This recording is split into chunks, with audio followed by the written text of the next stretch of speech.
Bon bah du coup sur ces images, merci Amo pour cette réa magnifique. On va commencer un petit peu par le débrief. Il n'y a pas eu énormément d'annonces, mais il y a eu quand même pas mal de jeux, en tout cas de licences Blizzard. On a commencé la conférence sur du classico classique, le Blizzard classique, là, le Blizzard Archive. Donc une compilation de 3 jeux classiques de l'univers Blizzard de l'époque 16 bits. Donc on a eu du Rock'n'Roll Racing, du Lost Viking et je me souviens plus du dernier jeu. Blackthorn, effectivement. Donc 3 jeux compilés. Alors c'est des compilations comme c'est avec des jeux à l'époque, c'est pas des remasterisations des jeux. Et ce sera disponible sur toutes les consoles visiblement. Qu'est-ce que ça vous évoque? Je veux juste qu'on note que pour un noob de Blizzard, j'ai dit moi j'aimerais bien du Lost Viking et c'est le premier truc qui est arrivé, donc les dieux m'ont entendu quand même. Mais en fait c'est vrai que c'est un prank, c'était une fausse conve, elle était juste pour toi. Allez, maintenant on passe à la vraie. Non mais en vrai je suis presque un tout petit peu déçu qu'il n'y en ait que 3 du coup, parce que ça a l'air vraiment d'être même pas du portage mais vraiment de l'émulation pure et simple.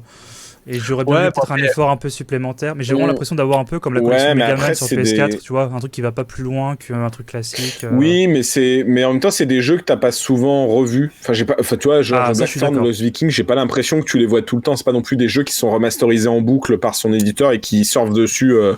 Tu vois, c'est pas comme un Tetris ou un Pac-Man que tu retrouves sur n'importe quel truc, même sur l'écran de ta lunette de WC au Japon, tu vois. D'ailleurs, tu peux mettre le live, je pense, parce qu'à ce moment, il y a une petite animation sur cette compilation qui est vraiment sympa. Ouais, ils font souvent appel à ces animateurs-là, qui ont fait plein de trucs sur Overwatch, Hearthstone, des petites mises en scène rigolotes. Ils reviennent assez souvent. C'est plutôt cool. Oui, effectivement. Après, en vrai, dans le classique Blizzard, toi, t'as ces 3 jeux-là, et après, ils sont passés directement à Warcraft. Je suis pas sûr que faire en tout cas un portage directement classique du premier Warcraft, en tout cas sur console, ça aurait été pertinent. Mais moi j'aime bien la démarche en tout cas de faire revivre ces jeux-là. En plus que c'est pas des portages bêtes et méchants, il y a aussi tout un système de ranking sur internet, le fait qu'il y ait de la coop à 4 joueurs directement sur la même machine, voire même en online dans certains jeux. Il y a des archives. Ils ont dit qu'il y aurait des petites archives. Tu aurais des archives de développement, des dessins, des artworks, comme ça. Donc des trucs à débloquer. Donc si tu débloques, tu vois, c'est des petits trucs sympas. Ça mange pas de pain. C'est toujours bien dans ce genre de collection anniversaire pour faire plaisir aux fans, quoi, tu vois. Ouais, clairement. Ensuite, on est passé à moins que vous ayez quelque chose à rajouter sur cette collection. Non, mais en soi, ça reste quand même un bon bail nostalgique. Qui peut largement trouver son public. À voir à quel prix ils vont le distribuer, parce que si c'est une compilation à 60 balles comme un certain Zeldo, ça risque d'être compliqué. Mais pas 60, 59,99. Ne sois pas médisant. Vous êtes tous des médisants. Vous êtes pour te trigger, Cédric, tu le sais très bien. Je sais bien, t'es médisant aussi. Oui, je sais. J'aime bien être médisant parfois. Ensuite, on est passé directement sur du Warcraft. Donc, on a eu quelques contenus pour WoW Shadowlands. Du coup, Chloé, est-ce que tu peux un peu nous résumer ces annonces ? On papotait ensemble pendant la cinématique, donc j'ai pas tout regardé, mais je regarderai tout après 8 fois toute la nuit, vous vous en doutez bien. Non, il y avait des familiers, il me semble. Il y avait des familiers, mais ça c'est le bundle qu'ils font chaque année. En gros, Shadowlands ça a été une grosse rupture et en même temps le truc le plus pété du monde, parce que Sylvanas elle a ouvert un trou dans le ciel et ça te donne accès au monde des morts. Du coup les gens ils se sont dit what, on va revoir absolument tous les personnages de WoW, ceux qui sont vivants, ceux qui sont morts, qu'est-ce que ça va donner? Et là ils essaient de rajouter un petit peu plus de peps à ça, parce qu'effectivement t'as ouvert le monde des morts, t'as découvert le monde des morts, qu'est-ce que tu peux avoir de plus? Ils ont besoin de rajouter du contenu.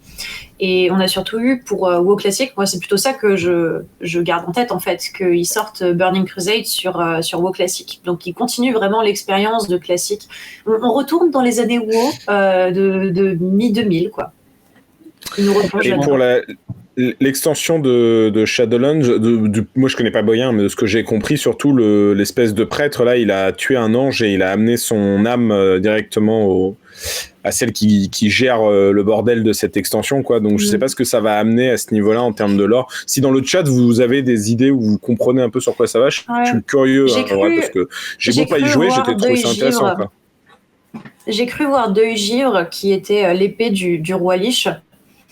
Et Sylvanas, pour ouvrir justement le portail vers les Shadowlands, vers les Terres des Morts, elle a brisé le casque du Roi Lich et ça a libéré une grosse source de pouvoir. Et là, on aurait vu que... complètement Shadowlands.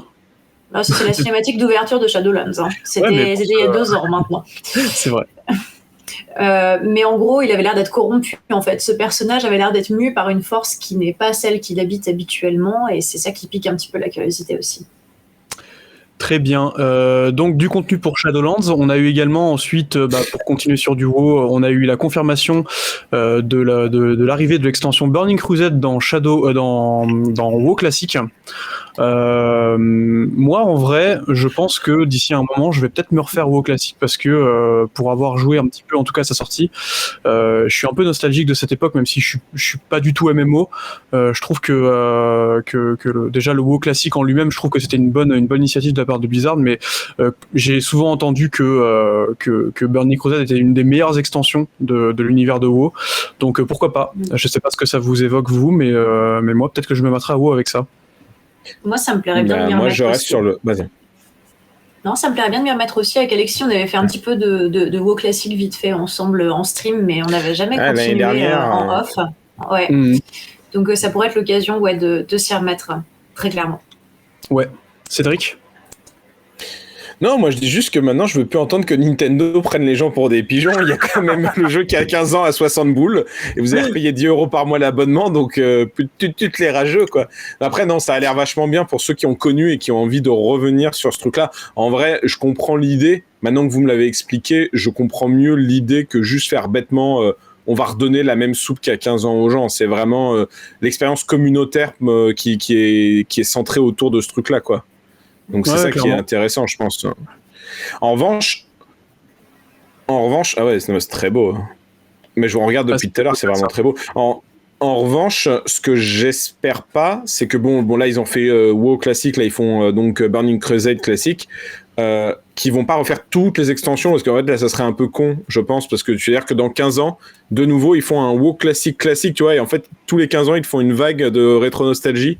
Ça serait dommage, tu vois. Alors, à quel point ils vont arrêter de mettre à jour cet univers-là, en fait, tu vois. Enfin, en tout cas, pas de le mettre à jour, mais tu vois, de réactualiser avec les anciennes extensions, je veux dire. Peut-être qu'à ce moment-là, ils lanceront World of Warcraft 2, comme tu le suggérais, mais c'est juste que pour le moment, c'est pas d'actualité au niveau expérience joueur, je pense. L'idée, sinon, c'est au bout d'un moment, au bout de 2-3 extensions, peut-être après Roi Lich, tu vois, ou quoi, tu t'arrêtes et tu vas créer des nouvelles quêtes et développer un lore, mais sans développer forcément. En tout cas, ce qui est sûr, c'est que je pense que WoW Classic, ils vont peut-être pas s'amuser à sortir tous les ans une nouvelle extension de WoW Classic. Bah, c'est ça, quoi. Je pense qu'ils vont s'arrêter en fait au Roi Lich. Roi Lich. Et après, ils laisseront le jeu couler de beaux jours heureux. Et ensuite, après, ils passeront au chantier de la refonte complète de WoW via peut-être un second épisode ou alors tout simplement un reboot complet de WoW avec peut-être une nouvelle histoire, j'en sais rien. Mais pour l'instant, en tout cas, j'ai pas l'impression que le cycle WoW soit totalement terminé. Il reste encore des choses à raconter et Blizzard capitalise encore sur le jeu et ils ont raison parce que le jeu continue de fonctionner comme pas possible et à imprimer de la monnaie comme on dit, donc il y a aucune raison de passer à autre chose, en tout cas pour maintenant quoi. Ensuite on est passé directement, il me semble, dites-moi, à du Hearthstone. Oui. Donc là, pareil. Alors, pas une nouvelle extension, mais des nouvelles cartes. Si, une nouvelle extension. Si, il y a une nouvelle extension aussi, ouais, qui s'appelait Terre de je sais pas quoi, là, les Tarides. Ouais, c'est ça. Ça se passe dans les Tarides, donc on risque de retrouver des orques et on a eu quelques aperçus de dragons. On a vu la nouvelle mécanique très très rapidement qui a l'air de s'allier avec la ruée. À partir du moment où ton personnage attaque, si ça doit être le tour où tu l'as posé, il déclenche un effet supplémentaire. J'analyserai ça plus en profondeur. Ils ont montré un nouveau système d'arbre de compétences. En tout cas, c'est peut-être pour les aventures, des choses à débloquer qui sont pas encore implémentées dans le jeu. Je me pencherai plus sérieusement sur la conférence Hearthstone un peu plus tard. Mais en tout cas, voilà. Hearthstone a gardé sa tendance habituelle on annonce une nouvelle extension, chose qu'ils font tous les 3-4 mois de toute façon. Là, ils en ont profité pour la cinématique, la nouvelle mécanique, et on va voir un petit peu ce qu'ils nous réservent, même sur le format compétitif éventuellement, plus en détail, on verra. Après, c'est corrélé aussi avec le fait que ça coïncide avec les 30 ans de Blizzard et que du coup, il ramène un petit peu de contenu, en tout cas de la base. Donc forcément, ça se rajoute à l'univers. Moi, je suis quand même très déçu parce que je pensais que toutes les licences de Blizzard allaient plus ou moins finir sur console au bout d'un moment. C'est le cas avec Diablo, c'est le cas avec Overwatch. J'aurais beaucoup aimé quand même une version console, peut-être Switch de Hearthstone, ça aurait été cool, ça aurait été l'occasion de me relancer dans le jeu en tout cas. Je sais pas ce que vous en disiez. Étant donné que c'est un free-to-play Hearthstone, à quel point ça s'associe bien avec le mercato de la Switch? Bah c'est ça, ouais. Bah je sais pas. Après, je considère que la Switch, de par sa nature en elle-même, sa nature nomade, elle se complète dans l'univers du smartphone. Et en fait, ça validerait le fait que Hearthstone n'est pas juste un free-to-play, c'est un jeu que tu peux jouer au long cours. Donc, je sais pas. À voir. Ah, mais c'est ça la question. Après, en fait. Ouais. Non mais en fait le truc, moi je m'y connais pas assez, mais en gros la différence c'est que mettre Diablo ou d'autres licences de Blizzard sur Switch, c'est intéressant parce que tu peux jouer à Diablo sur tes toilettes, mais Hearthstone tu peux déjà y jouer sur tes toilettes. Enfin en vrai c'est une logique débile, mais tu vois, je pense pas que c'est une priorité de mettre un jeu portable sur un autre truc qui est nomade et portable. Donc en fait tu nous confirmes via cette idée que Nintendo en fait ils considèrent leur jeu uniquement par leur faisabilité sur des chiottes. Et je trouve ça cool. En même temps, avec le Covid, des fois t'as pas assez de place, t'as envie d'être tranquille quand t'es à 3 dans un 20 mètres carrés, bon bah tu vas où tu peux. Hein. C'est vrai. Après moi j'ai beaucoup de mal à jouer sur smartphone de manière générale et j'aurais aimé en fait pour le fait que ce soit jouable avec des vrais boutons sur une console, sur une vraie console portable, c'est plus cette démarche là qui m'intéresse après. En vrai, je suis plus hypé par l'annonce de Diablo 2 sur Switch que d'un Hearthstone, tu vois. Je trouve que c'est quand même t'as plus un jeu nourrissant, on va dire, si je peux dire dans le truc. Complètement. Et ensuite, après Hearthstone, on est passé directement à du Diablo. Ouais. Bon, Diablo, évidemment, on a eu donc des nouvelles images de gameplay de Diablo 4 et la confirmation d'une première classe qui est la classe du voleur, avec une super cinématique et du gameplay. Je sais pas ce que vous en pensez, mais moi, le gameplay, j'ai été un peu sur le cul. Pareillement. C'était beau, hein. C'était super beau et super fluide. Comme je l'avais dit précédemment, on retrouve un petit peu la logique de Diablo 3.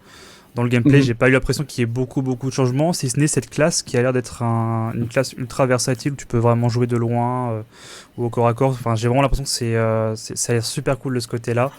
Et visuellement, quelle claque. Tout ce qu'on a vu en gameplay, c'est beau. Hein. J'attends surtout en fait, pas forcément en termes de contenu, mais ouais, enfin graphiquement c'est super beau, mais j'attends peut-être un petit peu plus de verticalité dans le level design de Diablo. C'est un truc que je reprochais beaucoup à Diablo 3, c'était que mine de rien les environnements de Diablo 3 étaient très en surface. Il y avait très peu de verticalité dans le level design et c'est peut-être un truc que j'attends un petit peu du jeu.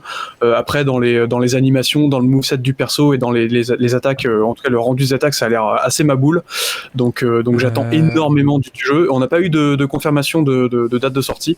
Non. On verra par la suite, mais voilà. Quoi. C'est vrai que pour la verticalité, en fait, le truc c'est que Diablo 3 se basait sur un système de map aléatoire, contrairement aux deux. Oui. Où dès que tu fais une nouvelle partie, ta map elle change, tu dois la refaire en entier. Ça dépendait des zones. Oui, ça dépendait des zones, parce que tu as des zones qui sont précises avec l'histoire, du coup ils changeaient pas trop. Mais c'est vrai qu'à l'époque où Diablo 3 est sorti, c'était 2012, 13, je sais plus exactement. 12. Et oui. C'est l'époque où ils commençaient à te mettre des éléments destructibles dans les maps ou ce genre de choses là. Oui. Donc tu as eu ces efforts là, mais effectivement sur la verticalité il n'y a pas grand chose, si ce n'est que au début du jeu je crois que tu sautes tu sautes dans un trou. Ouais, c'est ça. Mais en vrai ça c'est une animation. Après dans les Diablo il y a tout un gameplay qui est bien précis. Oui. Le fait d'ajouter des éléments de destruction de décor ou peut-être je sais pas de la verticalité pour rendre le tout un petit peu plus impressionnant et un petit peu plus engageant.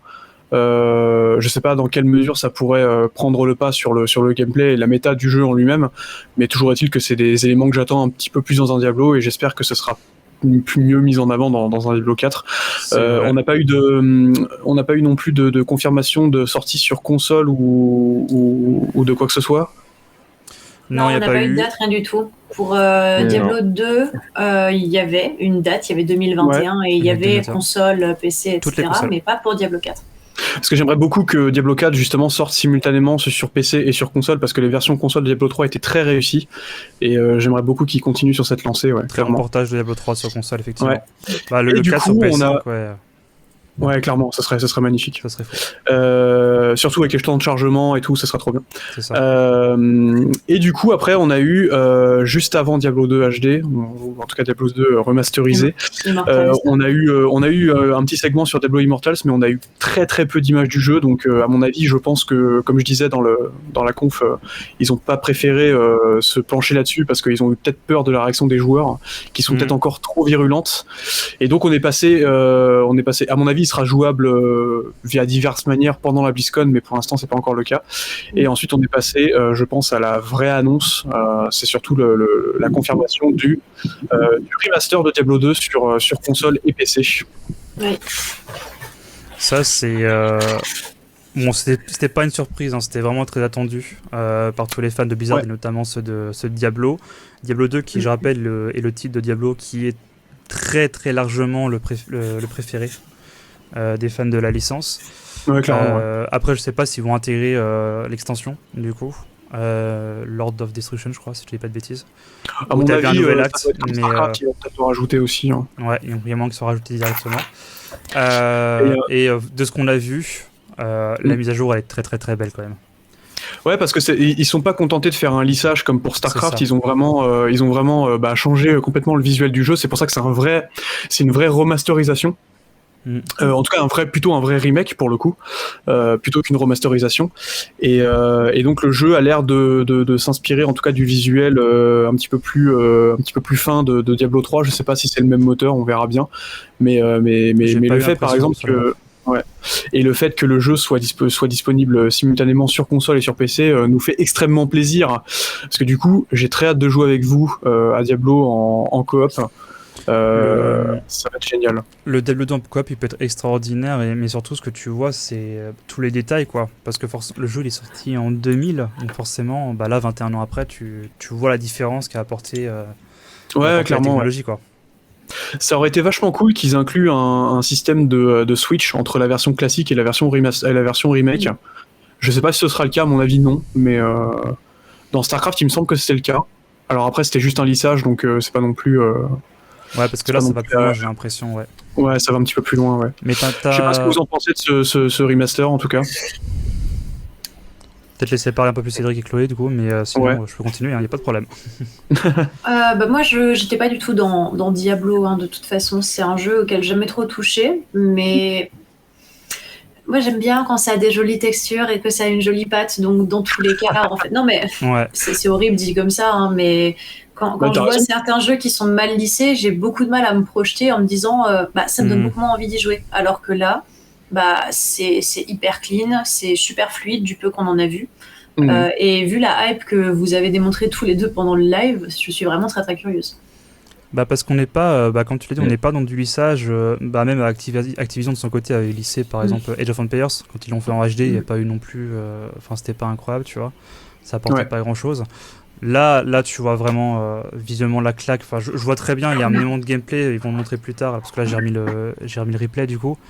Il y a un paysage désertique avec des têtes en roche. Enfin, ça, ce genre de détails-là, tu les avais pas du tout dans le premier.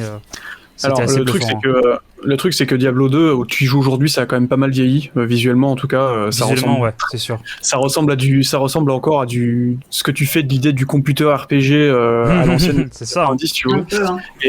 Et ce remaster donc est bienvenu, mais surtout, il faut se dire un truc, c'est que Diablo, et c'est par l'intermédiaire de Diablo 2, c'est la série de Blizzard la plus dark.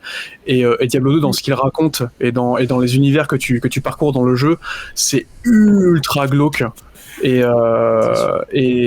genre à base de têtes découpées sur des pics dans des déserts, tu vois, c'est le genre de truc vraiment vénère, avec des monstres vraiment atroces, mais extrêmement bien retranscrits dans l'univers du jeu.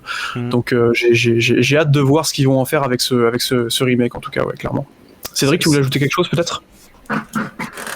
Non, je pense que Chloé a dit tout ce que je pensais. Moi, j'ai jamais trop joué non plus à Diablo. J'ai toujours été intéressé un peu de loin quand je les voyais. J'ai hésité à me prendre Diablo 3 sur console à l'époque. Et j'entends beaucoup de bien de Diablo 2 depuis des années. Donc, je me dis que ça pourrait être l'occasion, quoi, le prendre sur PS4 ou même sur Switch. Tu vois, un Diablo 2 portable pour le coup. Diablo 2 dans tes toilettes, là, j'y crois, tu vois. Là, c'est bon. Un bon jeu pour faire caca. Ouais, du coup, si tu veux te mettre un peu dans le bain, si tu veux te mettre dans le bain de Diablo, tu peux t'essayer à Diablo 3 sur Switch ou sur console. Les versions sont excellentes, hein, pour le coup. Ouais, tout à fait, ouais. Pour le coup, voilà. Donc, j'ai beaucoup apprécié cette annonce. Et du coup, on est arrivé à la fin des annonces de cette conférence suite à les non-annonces, tu veux dire? Des non-annonces, ou en tout cas des confirmations, on va dire.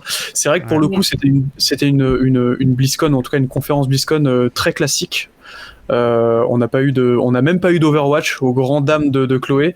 Est-ce que tu pourrais un peu expliquer pourquoi, ou en tout cas faire une petite analyse de pourquoi on n'a pas eu d'Overwatch pendant cette conférence?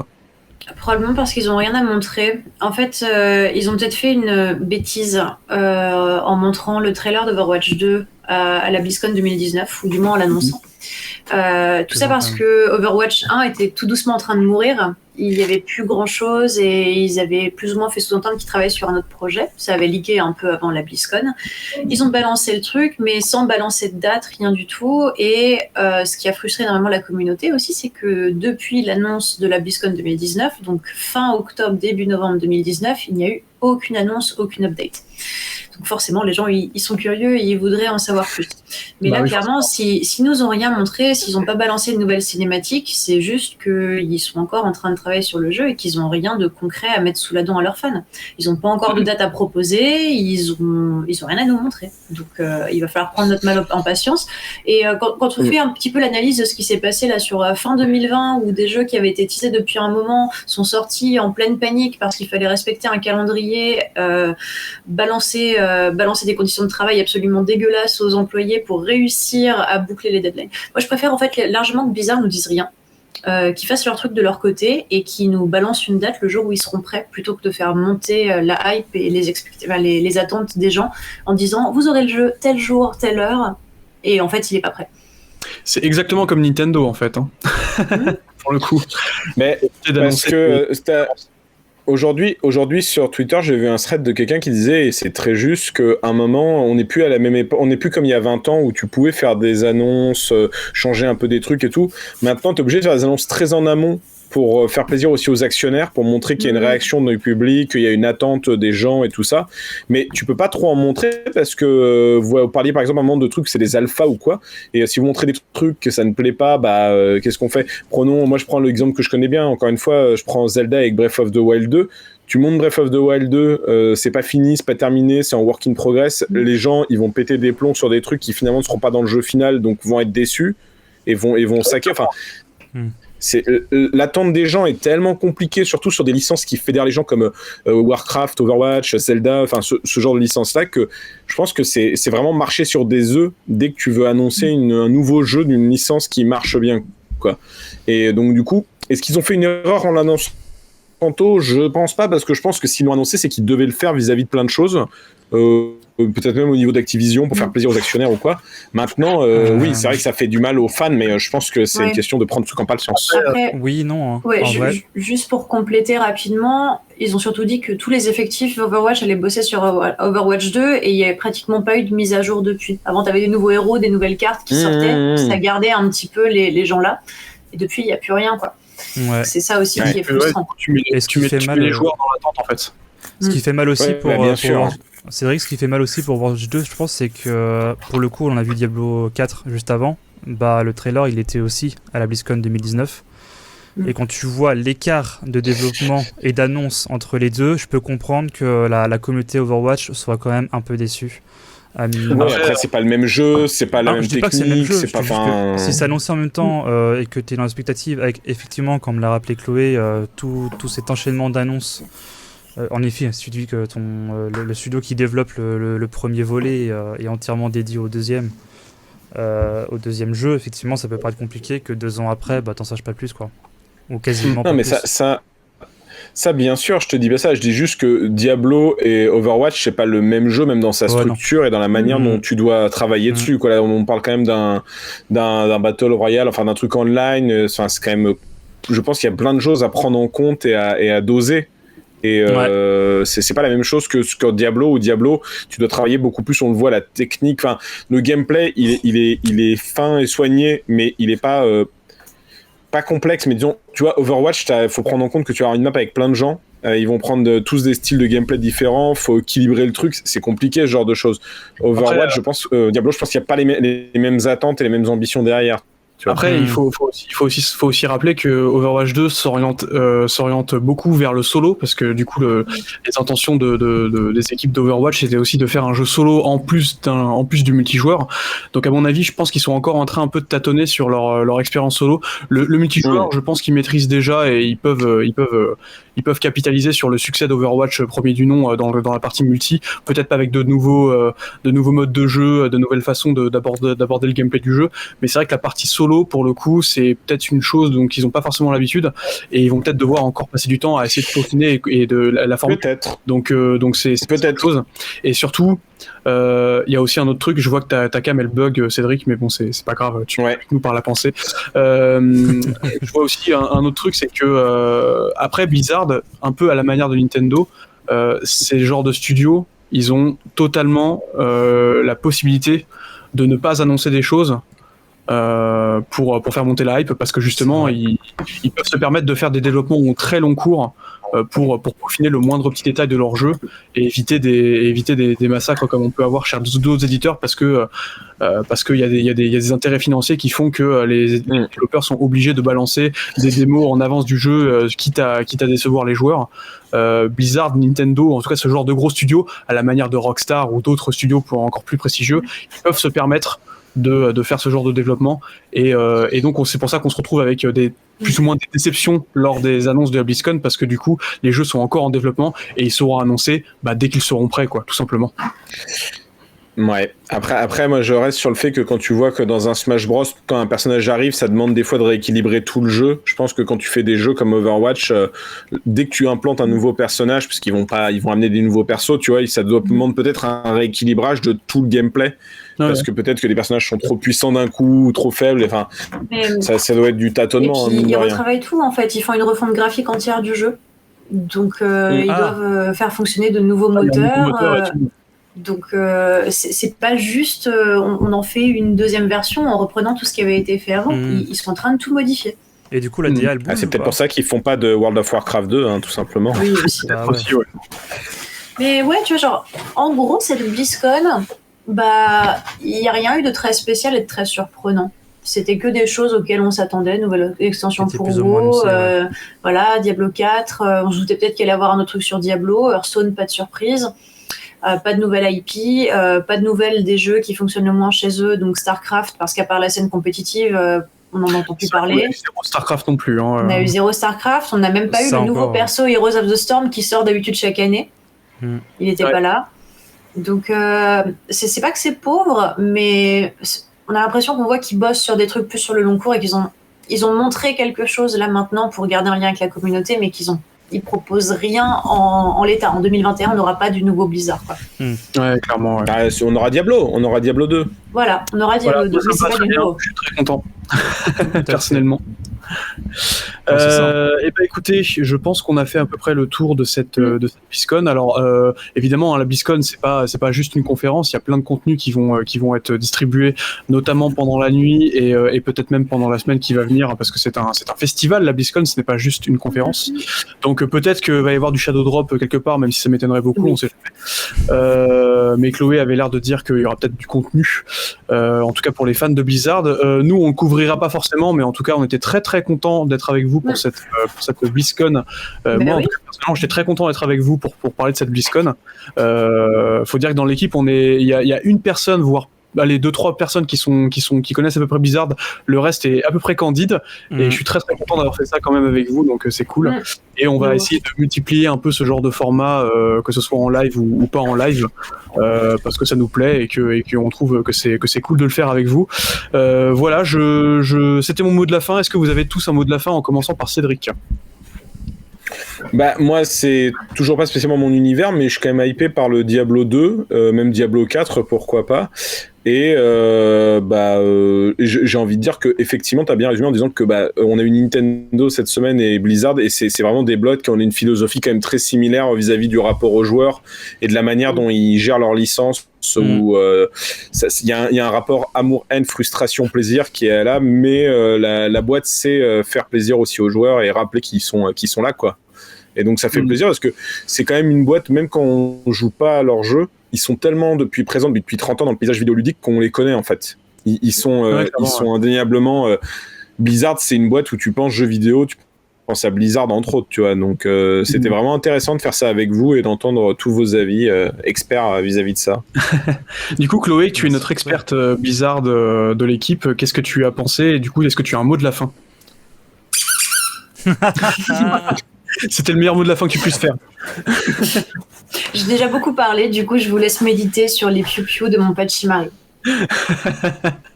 Parfait, merci beaucoup. Amo, du coup, est-ce que tu as un mot, toi, ou un couinement? J'ai pas de couinement, et si je le fais, ça va être très malaisant. Non, je te dirais juste que comme vous, j'ai trouvé que cette conférence était attendue, mais pas du tout décevante pour le coup. Et puis, vous avez piqué ma curiosité sur WoW classique. Donc peut-être que je vais m'y mettre aussi. Comme ça, je vais essayer de vous rattraper. On va tous s'y mettre, tu vas voir. Voilà. Donc, dans 15 ans, je suis avec vous. Voilà, à peu près. Et sinon, sinon juste vive Metallica, puisque du coup, on n'a pas débriefé Metallica, mais c'était quand même une annonce très importante. On a eu un live de Metallica. Voilà, en direct de leur studio. Exactement. Horde ou Alliance, dernier mot? Horde. Je vais dire comme je connais rien. Horde. Alliance. Moi, je vais dire Alliance. Voilà, je vais dire de Alliance. partout la balle au centre. On jouera à WoW ensemble, Cédric, et on fera des persos de l'Alliance. Mais j'ai déjà pas de temps. Pourquoi tu veux me faire mettre dans un MMORPG? J'ai déjà pas de vie. C'est ton problème maintenant, c'est plus le mien. Merci beaucoup à tous d'avoir été présents pour ce live. Il est minuit 30 déjà. Merci au chat. Mais oui, le temps passe vite quand on s'amuse. Complètement. Merci au chat. On vous laisse, on vous souhaite à tous une bonne nuit, ou en tout cas pour ceux qui vont se coucher. Et on se retrouve pour d'autres contenus Hyperlink. Merci beaucoup à tous. Oui. Kokoro. Bisous. Bisous. Ciao.